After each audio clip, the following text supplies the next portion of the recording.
Hello guys, I'm José Pedro Videz Miñarro and this is my final exam for the course School Organization and Diversity 2021-2022. This exam will be divided into 4 parts. The first one with a plan of 10 principles for the welcoming of Ukrainian students.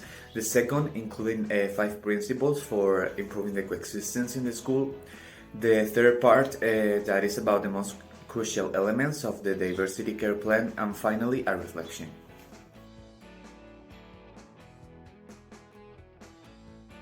Before we get started, we have to set up the school. San Fernando is a public school located in Lorca, Murcia, that teaches the educational levels of early childhood education and primary education. Most of the students enrolled in this school come from the Lorca Center, although several outskirts neighborhoods are also in its area of influence.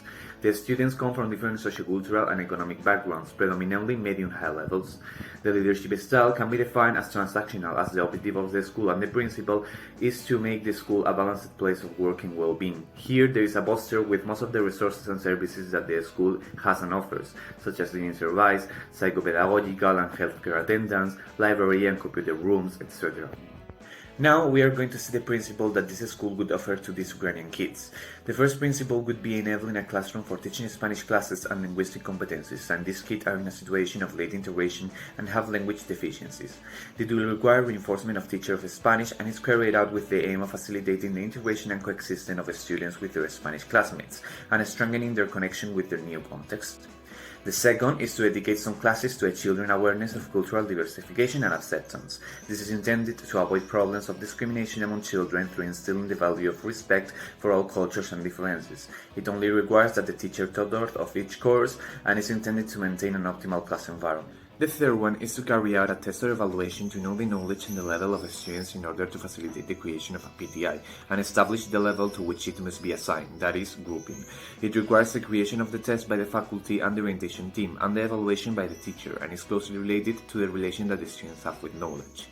The fourth are meetings with the families of the children to assess their individual situations and provide guidance, with the aim of knowing the resources and difficulties of children to act accordingly. In other words, knowing the children's context and trying to improve it, which would require the presence of the teacher, the student, and the orientation, and is related with the connections between the students and the school.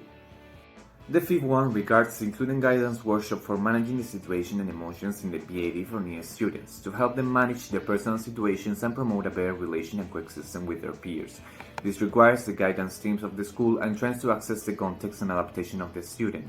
There is also a kind of new connection beyond the classroom. The sixth is to hire Ukrainian translators to support teachers with the new students' instruction, in order not to have to take Ukrainian children out of ordinary classes when they initially do not speak Spanish. It requires the team manages the school's resources as well as the translators, and aims to facilitate the coexistence of children and avoiding their segregation due to language, to improve connection among peers.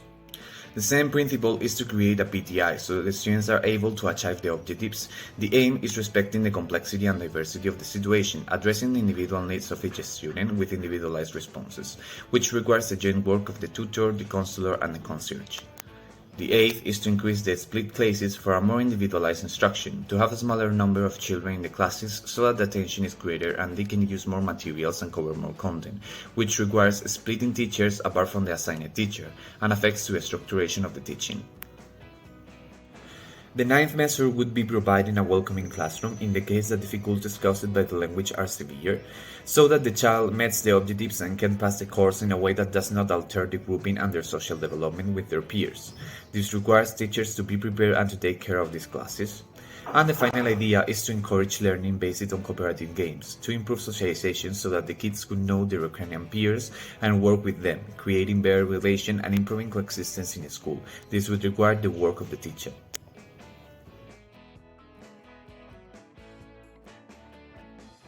The first point would be not to segregate students at organizational levels according to their gender, religion, or language. Although this might sound obvious, some practices advocate for this separation in favor of representation. However, this school considers that if there is segregation, a healthy coexistence cannot be achieved.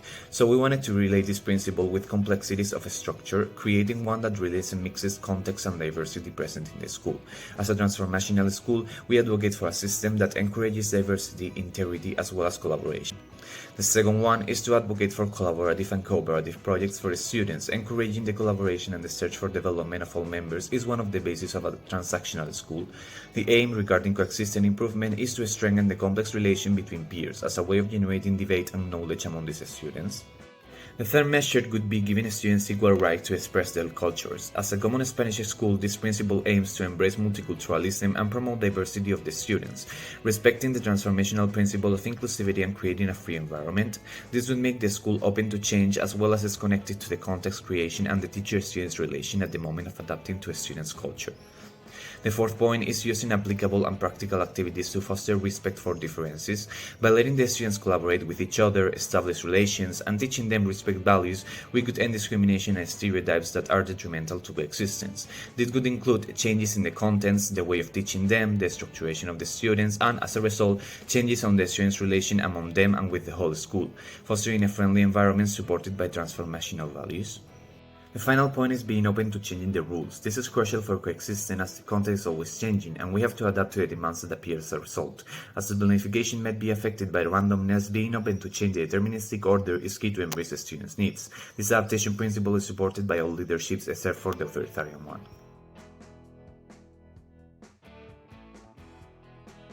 There are different key elements when dealing with a situation like this. The first of them affects the specific support measures that we have to give to a student with disabilities. Regarding the high presence of these students, it is crucial for the school to provide open and house classrooms to attend to their specific needs through a more individualized attention.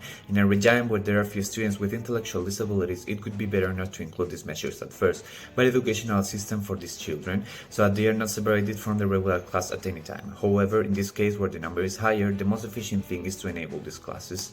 But these measures do not end there, since the most important thing is that they are designed so that children have the maximum opportunities to meet all the proposed objectives and competencies, which must be curricularly adapted to the situation and the abilities of each of the children.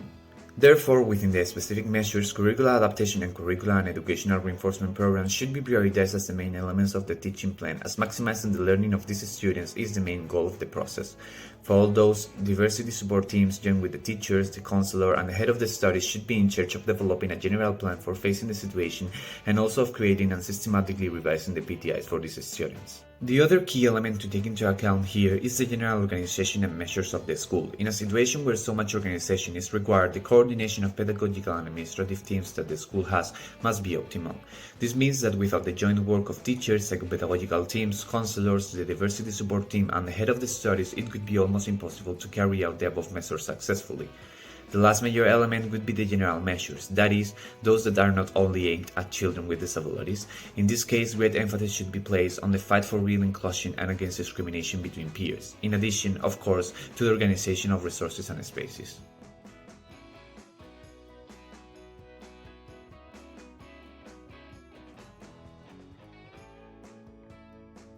Well, I think that I deserve a 7 or an 8 because although I haven't done the things perfectly, they were good and I really tried my best to understand what has been requested through the course and to understand all the standards.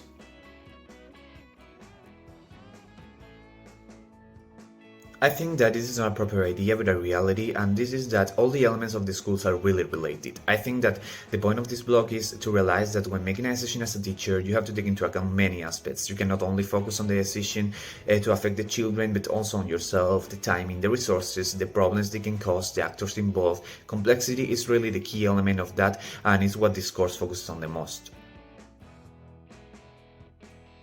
I think that the element is that of the leadership styles in schools. In fact, it's a very obvious thing, but as I have always been on democratic schools, I have never noticed the importance of the figure of the director and how his attitude towards their church is so decisive for the school.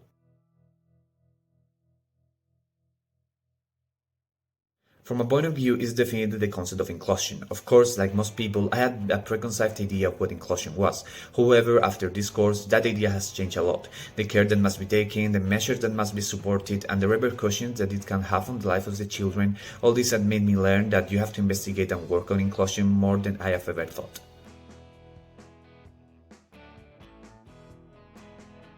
Yeah, definitely. Before I was aware that teachers had to deal with the diversity of a student body, but that it was not one of their main competencies. However, I have changed my opinion and now I see as a teacher job attending to this phenomenon in an integrated way.